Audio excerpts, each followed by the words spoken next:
আমি কাজ করেছি 5 বছরে 70 দিন। সৃজিত মুখার্জি বারবার আমায় নেওয়ার চেষ্টা করেছেন এবং প্রকাশ্যে ঝগড়া করেছেন এই নিয়ে। ফতোয়া তৈরি হয়েছিল, আমার সঙ্গে ছবি দেওয়া যাবে না, আমাকে অনুষ্ঠানে ডাকা যাবে না, আমার সঙ্গে ছবি দেখলে তাদের কাজ চলে যাবে। স্বরূপ বিশ্বাস, অরূপ বিশ্বাসে তারা কারা? তাঁর কাছে সংস্কৃতি জগৎ ছিল যাবতীয় কলঙ্ক ধুয়ে ফেলবার সাবানের টুকরো। বাম হাওয়ার সঙ্গী হয়ে যৌবনে পা রেখেছিলেন। হাওড়া নরসিংহ দত্ত কলেজের সেই প্রাক্তন এসএফআই নেতার বাঁক বদলে তৃণমূল সরকারে যোগ দেওয়া নিয়ে কম বিতর্ক হয়নি। অতঃপর তৃণমূলে বিরাগ ও পদ্মস্মরণে ঠাঁই।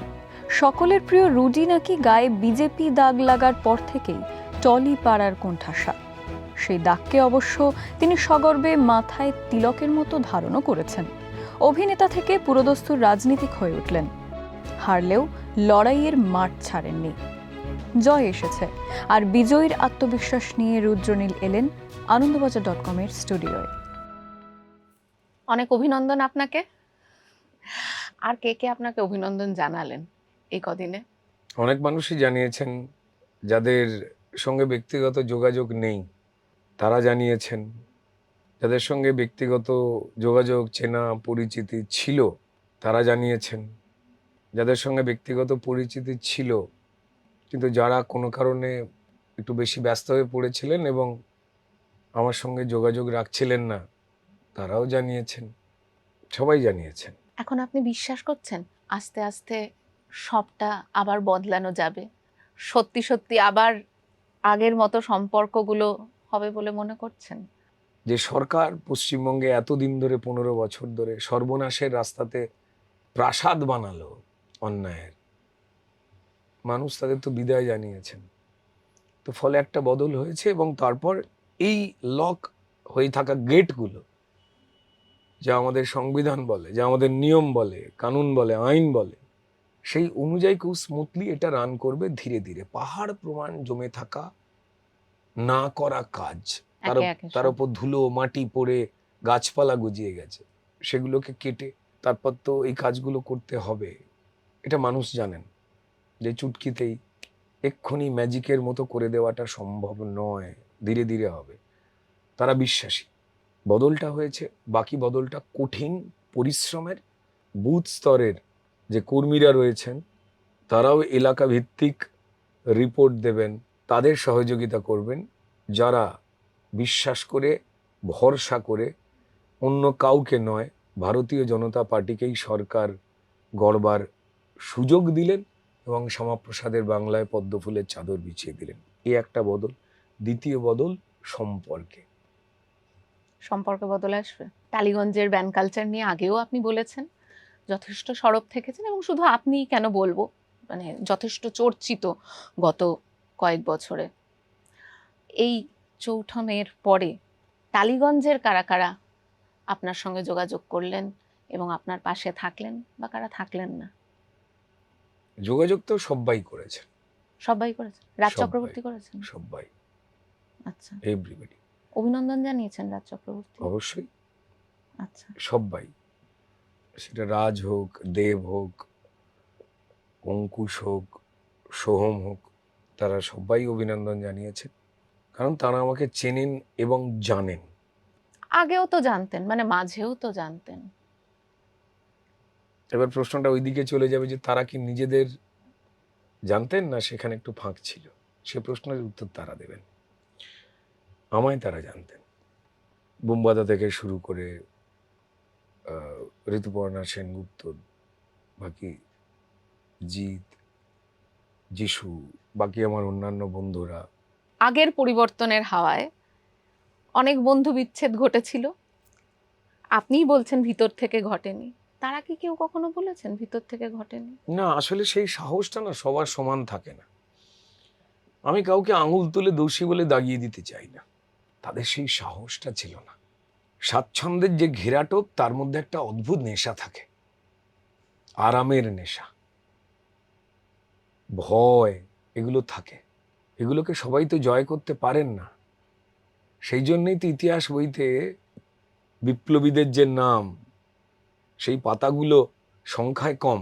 তো তাই পরিষ্কার, যারা শুভেচ্ছা জানাচ্ছেন, যারা ফিরে আসছেন, আমার কাছে বন্ধু হিসেবে আমার বারবার মনে হতো তাঁরা ফিরে আসবেনি। আমি তো আমার জন্য কোনো কথা বলিনি কোনোদিন, যাতে সবার ভালো হয় সেটাকে নিয়ে প্রতিবাদ করতাম। আমাকে বলতেন অনেকে, ক্ষতি হয়ে যাবে কাজের। 5-6টা বছর আমি কাজ করেছি, মাত্র 70 দিন গুনছিলাম। 5 বছরে 70 দিন। শুধু রোজগারটা ভাববেন না কোন জায়গায় গেল। না, অবশ্যই। ঘুম থেকে উঠে একটা চেয়ারে বসে থাকতাম আমার বাড়ি, স্নান করে শুটিংয়ে বেরোবার সময় যে পোশাকগুলো পরতাম সেগুলো পরেই বসে থাকতাম চুপ করে একা। ফোন আসতো না। 2-1 বন্ধু বান্ধব হয়তো ফোন করতেন কখনো, কাজের উইকে জন্য কি সেগুলো? কি খবর, কেমন আছিস। আচ্ছা। তারা জানেন ফতোয়া তৈরি হয়েছিল, আমার সঙ্গে ছবি দেওয়া যাবে না, আমাকে অনুষ্ঠানে ডাকা যাবে না, আমার সঙ্গে ছবি দেখলে তাদের কাজ চলে যাবে। তখন রেগুলার কিছু বন্ধু আমার সঙ্গে দেখা করত, তাদের নাম না বললে নয়। আচ্ছা। খান 50 পায়রা, 4টে শালিক, 2টো বুলবুলি আর 2টো কাঠবেড়ালি। আমি 2 দিন আগেই ফিরেছিলাম বাড়িতে কিছুক্ষণের জন্য। সবাই এসেছিল। যারা তদানীন্তন বিদায়ী শাসক দল তাদের অন্যায়গুলোকে দেখে মুখ বন্ধ করে রেখে দিয়েছিলেন, তাদের পাশে দাঁড়িয়ে হাসি মুখে ছবি তুলেছিলেন, যারা তাদের যে কোনো হুকুমকে হ্যাঁ মালিক বলে মেনে নিতেন প্রকাশ্যে বা অন্তরালে, তারাই ছিলেন যোগ্য। আর যারা অন্যায় নিয়ে কথা বলতেন, ভুলগুলোকে নিয়ে কথা বলতেন, তাদের ঘোষণা করে দেওয়া হয়েছিল এরা অযোগ্য। প্রথম 2021-এ বড় করে আমার এগেনস্টে মিছিল বার করা হয়েছিল টেকনিশিয়ান স্টুডিও থেকে উত্তম কুমারের মূর্তি অব্দি, কালো ব্যাচ পরিয়ে। এবং পুরোটাই তৃণমূল নেত্রী মমতা বন্দ্যোপাধ্যায়ের নির্দেশে হতো। তিনি জানতেন কোথায় কি হচ্ছে, তিনি হতে দিয়েছেন এই অরাজকতা। তার কাছে সংস্কৃতি জগৎ ভালোবাসার বস্তু ছিল না, তার কাছে সংস্কৃতি জগৎ ছিল যাবতীয় কলঙ্ক ধুয়ে ফেলবার সাবানের টুকরো। মনে আছে, সব মনে আছে। যারা আমার দিকে ফিরেও তাকাতে চাইতেন না, নিজে ভালো থাকবেন বলে, ভালোভাবে বাঁচবেন বলে, তারা আজকে ফুলমালা প্রশংসা যে দিচ্ছেন, তাদের প্রতি আমার সম্মান রয়েছে। মনে আছে কারা চুপ করেছিলেন, কারা আরজি করের মিছিলের সময় নামবো কি নামবো না, পাছে যদি মানুষ খারাপ বলে তাই একটুখানি নামি, হ্যাঁ বেশি নামবো না, তাহলে শাসক রেগে যাবে। এই অন্যায়ের সঙ্গে তাদের গভীরতা জড়িত থাকা অনেক বেশি, সবাই জানে, লোকে বলছে, তাই একটু ব্যালেন্সে চলতে হবে। মনে আছে তারা কারা?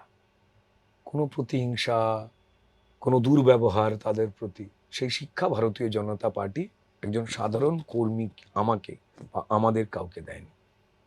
যদি আপনি অন্যায় করে থাকেন নিজের স্বার্থের জন্য, চূড়ান্ত অন্যায়, কাউকে অবজ্ঞা করে থাকেন, কাউকে যদি ভুলে গিয়ে থাকেন, বন্ধু আপনি আপনার মুখোমুখি আয়নার দিকে তাকিয়ে একটু দাঁড়ান। যদি আপনার কষ্ট লাগে, আয়নায় যাকে দেখছেন তার দিকে তাকিয়ে, সেদিনই আমাদের জয়, আর কিচ্ছু নয়। আচ্ছা, ইতিমধ্যেই টালিগঞ্জের বহু বন্ধু আপনাকে প্রকাশ্যেই আপনার কাছে বিভিন্ন আর্জি জানাতে শুরু করেছেন। কেউ আপনাকে রুডি ডাকেন, কেউ রুদ্রনীল ডাকেন। এখন কি অখণ্ড বিনোদন জগৎ দেখা যাবে? সেই প্রক্রিয়াটাই চলছে, সেই চেষ্টাটাই চলছে। আবার বলছি, সিমেন্টের বা পাথরের অচলায়তন বানিয়ে দেওয়া হয়েছে, তার নিচে চাপা পড়ে রয়েছে ওই সত্যির মাটিটা। ওই চেষ্টাগুলো, আচ্ছা, সেটাকে তো বার করতে গেলে হুম, একটু তো খোদাইয়ের কাজের জন্য সময় দিতে হবে। সিনিয়র জুনিয়র আমার সবাই বন্ধু, মত পার্থক্যের যে কোনো জায়গা যেটা স্বাধীনতা থাকা উচিত, তারা বন্ধু। কিন্তু ভারতবর্ষকে নিয়ে নিন্দেবন্ধ করা অকারণে, দেশের ভেতরে থেকে দেশের নাগরিক হয়ে টুকরে টুকরে করবার যে কথা,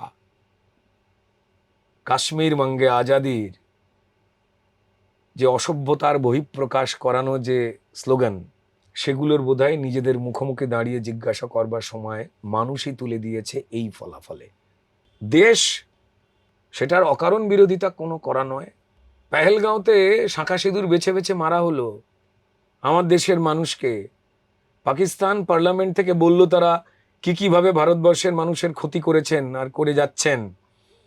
তারপরেও কলকাতায় বামপন্থীরা মিছিল করলো, পাকিস্তানকে জল দাও, ওরা ভাই বাঁচতে দাও। পেহেলগামের জন্য তারা নামেননি বামপন্থীরা। ক্রমাগত মিথ্যাচার করে গেছেন সুললিত ভদ্র ভাষায় ইনিয়ে বিনিয়ে কথাবার্তা বলে। গোঁফ কেটে দই খেলেও গন্ধ কিন্তু থেকেই যায়। হয়তো তৃণমূল গোঁফ কেটে দই খায়নি, তাই মাখামাখি হয়ে গেছে বলে ধরা পড়ে গেছে। ধরা তো পড়তেই হয় সময়ের কাছে। আপনার কথা অনুযায়ী যারা এই অকারণ বিরোধিতা করেছেন, তারা তো আবার এখন অনেকে বলছেন যে নতুন পরিবর্তনের পর নতুন ধরনের দূরত্ব বাড়বে। কারা বলছেন আমি জানি না, এমন কোনো বক্তব্য কোনো কিছু পাইনি, আমার কাছে আসেনি। দলমত নির্বিশেষে আমার সঙ্গে সবাই যোগাযোগ রাখছেন, এইটুকু জানাতে পারি। তাদের একটা সম্মান রয়েছে, তাই নাম নেওয়ার প্রয়োজন নেই। আগামী দিনে অভিনেতা রুদ্রনীল ঘোষকে বেশি দেখবো আমরা, না নেতা? দেখুন, তৃণমূল না এই রাজনীতির সিনেমাকরণ করে দিয়ে একটা উল্টোপাল্টা ধারণা মানুষের মধ্যে তৈরি করেছে। যেহেতু বাম আমলে এত মিডিয়াগুলো আসেনি, তো ফলত সেখানে অনুপ কুমার থেকে শুরু করে উৎপল দত্ত বলুন, বিপ্লব চ্যাটার্জি বলুন, সৌমিত্র চট্টোপাধ্যায় বলুন, বা আজও আমাদের প্রিয় মানুষ থেকে যাওয়া সব্যসাচী চক্রবর্তী বলুন, অনিল চ্যাটার্জি বলুন, তারা সোচ্চারে প্রচারও করেছেন, প্রার্থীও হয়েছেন। সর্বস্তরের মানুষ তারা রাজনীতিতে আসবেন, যে কোনো মত পথের হোক না কেন, তারা রাজনীতিকে সমৃদ্ধ করবেন। বিভিন্ন পেশা, বিভিন্ন মতের মানুষ আসবেন, তবেই তো একটা কালেকটিভ এফোর্ট তৈরি হবে। জানতে পারা যাবে সমস্ত জায়গার কৃষক আসবেন, শ্রমিক আসবেন, মায়েরা বোনেরা আসবেন, সর্বস্তরের মানুষ আসবেন। এই পদ্ধতির জায়গা থেকে শুধুমাত্র চকচক করলেই শোনা এই ধরনের বেশ কিছু নির্বাচন করেছিলেন তৃণমূল নেত্রী অভিনেতা অভিনেত্রীদের কাছে। অবশ্যই তারা আসবেন, কিন্তু যিনি সমাজ চেনেন না, জানেন না, যিনি প্রশ্ন করবেন না, শুধুমাত্র নিজের জীবিকাটুকু নিয়েই থাকবেন, তার বিনিময়ে তাকে কিছু স্বাচ্ছন্দ্য দেওয়া হবে, যা যে কোনো মানুষই, অধিকাংশ মানুষই পছন্দ করেন। সেই জাঁতাকলটায় ফেলে তার মুখটা দেখিয়ে ভোটটি নিয়ে নাও, এলাকা চালাবে দুষ্কৃতীরা, কারণ তিনি তো ব্যস্ত থাকবেন অ্যাকশন কার্ড শুনতে, তাই না? কিন্তু এখন আপনিও রাজনীতির কথা অনেক বেশি বলছেন এবং বলবেনই। না, আমি তো বরাবরই প্রথম কথার জায়গা হচ্ছে রুদ্রনীল ঘোষ কে? সে তো ক্লাস 7-8 থেকে দেওয়াল লেখা একটা ছেলে, সে তো মিছিলে হাঁটা ছেলে, ছাত্র রাজনীতি করে বড় হওয়া ছেলে। তারপর ভগবানের থিয়েটার এবং রাজনীতি একসঙ্গেই তো আমার চলতো। তারপর ভগবানের আশীর্বাদে, মানুষের ইচ্ছায়, ভালোবাসায় অভিনেতা হিসেবে নাম হলো। হাওড়া শিবপুর থেকে মানুষ আশীর্বাদ দিয়ে আমায় ছড়িয়ে দিলেন পশ্চিমবঙ্গের নানা প্রান্তে। তাই যারা কম জানেন তারা বললেন আচ্ছা আচ্ছা অভিনেতা, আচ্ছা এরপর রাজনৈতিক ব্যাপারে বোঝে। সম্পূর্ণ উল্টো তো আমার ক্ষেত্রে। আপনিও তো তৃণমূলের হয়ে কাজ করেছেন অনেকদিন। না, তৃণমূলের হয়ে কাজ করিনি, আমি সরকারের হয়ে কাজ করেছি। আচ্ছা, তখন তৃণমূলের 2013 যখন ফুলমালা নিয়ে পরিবর্তন হলো, সিপিএম এর অপশাসন থেকে মানুষ বেরোতে চাইলেন এবং দলমত নির্বিশেষে মমতা বন্দ্যোপাধ্যায় ওই গরিব বাড়ি থেকে লড়াই করে উঠে আসা মেয়েটির প্রতি সবাই সমর্থন দিলেন, দল মত ধর্ম পেশা নির্বিশেষে। তার স্লোগানই ছিল একটাই, সিপিএম হাঁটাও বাংলা বাঁচাও। সিপিএম হেঁটে গেল, বাংলা বেঁচে গেল। কিন্তু মমতা বন্দ্যোপাধ্যায় তার দল ডানপন্থী না বামপন্থী তারা ঠিক করলেন না। এটা নিয়ে ওনার সঙ্গে আমার অনেকবার কথা হয়েছে। অনেক পরে বুঝতে পেরেছিলাম 2016-17 থেকে যখন সম্পর্ক বন্ধ করে দিলাম, সেই সময় থেকে যেটা ইচ্ছাকৃত করা, যাতে এপাং ওপাং ঝপাং ড্যাং ড্যাং করে করা যায়, তাই দুদিকের রাস্তা খুলে দেওয়া। 2013 সময় যখন আমি যাইনি, সবাই চলে গেছিলেন পট পরিবর্তনের পরে, সেই সময় তৃণমূল নেত্রী বড় বড় ভারী ভারী মন্ত্রীদের আমার সঙ্গে যোগাযোগ করাতে আসতে বলতেন। আমি ভিড়ে যাইনি ফুলমালা নিয়ে। তো যাই হোক, মমতা বন্দ্যোপাধ্যায় আমার ছাত্র রাজনীতি, আমার মেলামেশা, আমার যতটুকু সামান্য জ্ঞানগম্যি, সেই বিষয়ে তখন আমায় কিছু দায়িত্ব দেন এবং সেটা আমি মন দিয়ে পালন করি, মন দিয়ে। এবং তার কোনো কুফল হয়নি, বরং সুফল রয়েছে, এইটুকু বলতে পারি। যারা টেকনিক্যাল এডুকেশনের মানুষ, শিক্ষক, তারা জানেন। দেন তারপর একটা খুব গুরুত্বপূর্ণ দায়িত্ব আমাকে দিয়েছিলেন। আমি কমিশনার ছিলাম West Bengal right to public service কমিশনের। আমার চেয়ার এবং ক্ষমতা শব্দটা বলতে গেলে একটু অস্বস্তি হয়, কারণ দায়িত্ব বলতে গেলে বেটার হয়, মানে দায়িত্বের গায়ে অহংকার লেগেলে তখন সেটাকে ক্ষমতা বলে। তো দায়িত্ব ছিল হচ্ছে অনারেবল চিফ সেক্রেটারির সমান। কঠিন একটা কাজ আমরা শুরু করেছিলাম, right to public service act 2013 পার্লামেন্টে পাশ হয়, এবং যাতে পরিষেবা পাওয়াটা নাগরিকের অধিকার এবং পরিষেবা দেওয়াটা সরকারি অফিসারদের দায়িত্ব ও কর্তব্য, দয়া নয়, সেই ব্রিজটা আমরা তৈরি করেছিলাম। খুব কঠিন ছিল সেই লড়াই, খুব কঠিন। তারপর আমরা প্রাথমিক প্ল্যান তৈরি করি যে প্রত্যেকটি বিধানসভায় একটা করে কিয়স্ক তৈরি করা, এই দালালদের ছাড়াই দপ্তর আসবে তোমার পাড়ায়, তুমি সেখানে কাগজপত্র জমা দেবে তোমার কি চাও, এবং তারপর মানুষ নির্দিষ্ট দিনের পর সেখান থেকেই পরিষেবার কাগজটি নিয়ে যাবে।